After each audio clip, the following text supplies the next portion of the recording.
the cars, the aeroplanes, but other human activities like cutting the trees, like overgrazing, like other activities that destroy our forests. This, he believes, results from human activities. Lamin Kante, a representative of the Ministry of Basic and Secondary Education, referred to overpopulation, desertification, bush burning, overgrazing, and poor farming methods, among other things, as largely responsible for climate change. He therefore calls for the strengthening of climate change mitigation strategies while stating his ministry's position in this campaign. We in education are tasked to educate, inform the young generations so that they can take ownership and stewardship of the environment for prosperity. Suleiman Gajigo, Secretary General of the School Environment and Food Aid Development Society, dilated on the impacts of climate change on the health, education, and economic activities of mankind. Five evidence which definitely shows the impact of climate change on our socio-economic development.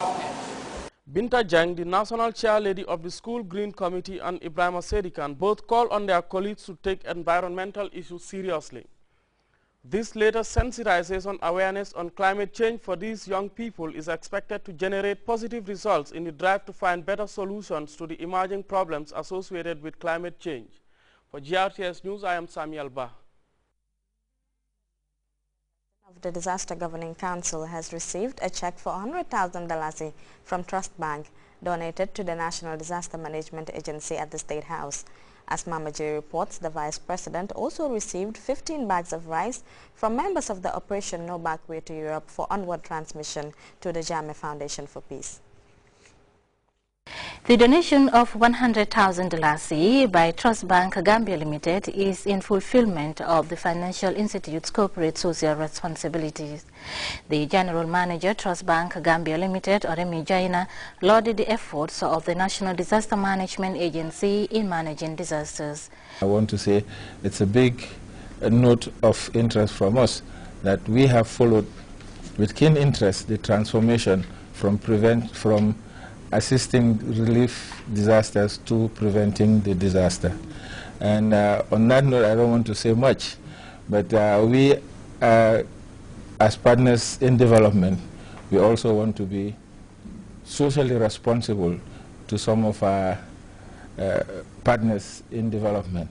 The Executive Director of the National Disaster Management Agency, Issa Khan, gave an insight into the establishment of the NDMA, which started as a small project and gradually expanded to an institution that is highly recognized both nationally and internationally.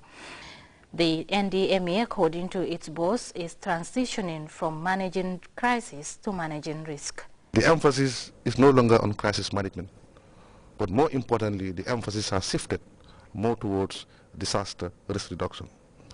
By managing the risks that are inherent in our communities and our society, by addressing the vulnerabilities of our communities, in that way we can be able to assist government significantly in support of their development aspirations, especially in support of the program for accelerated growth and employment, that is the PAGE.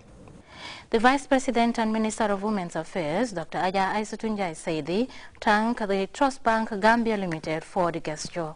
Dr. Njai Saidi assured government's continued support to provide the required policy environment for businesses to operate.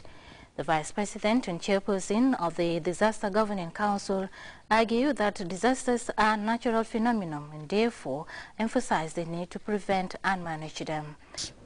We hear about earthquakes more regularly than before, the tsunamis. So there are a host of disasters that are happening.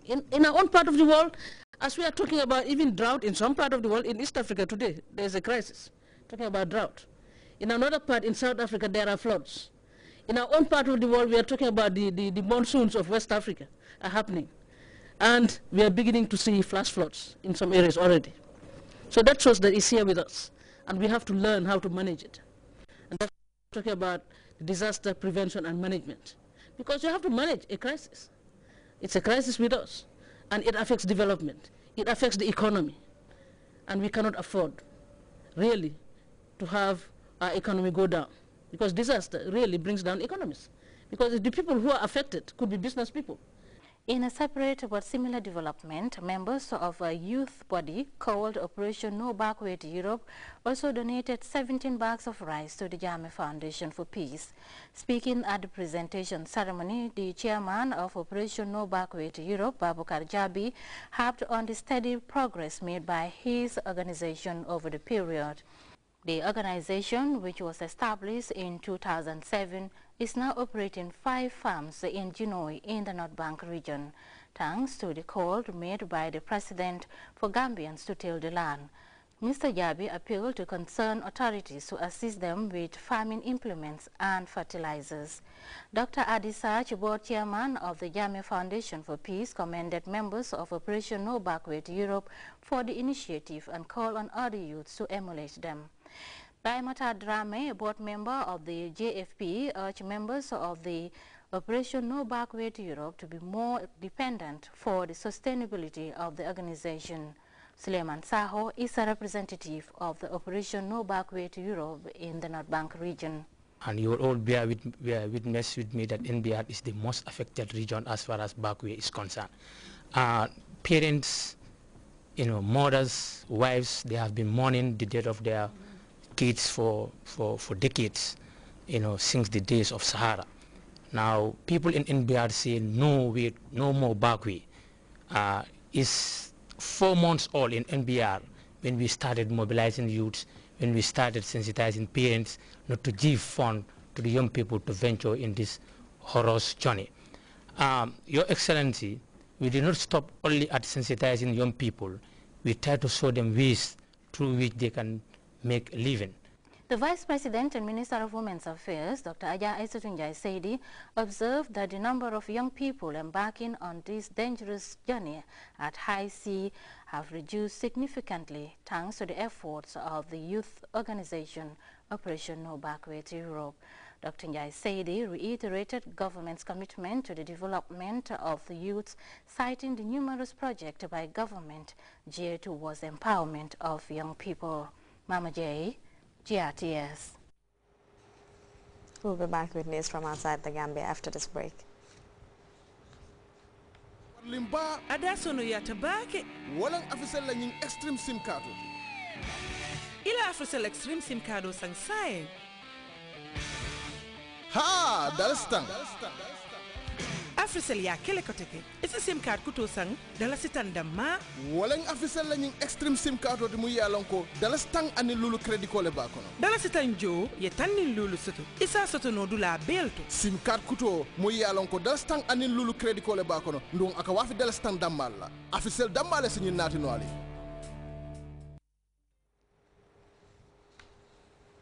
Welcome back. Norway's Muslim community is still in shock after last Friday's incident.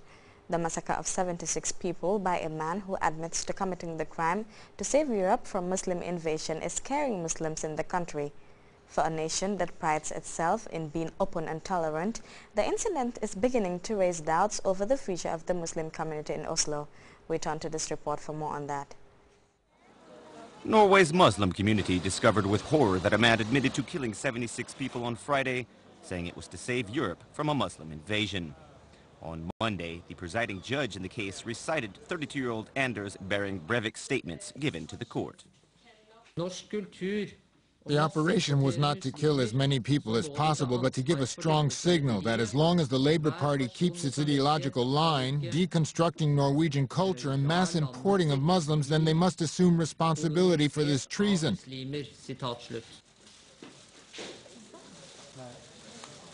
This Norwegian Muslim woman of Pakistani origin expressed her shock at the attack. It's horrifying. I can't even describe it in words. It's really horrifying that he actually killed so many young people because he hates us.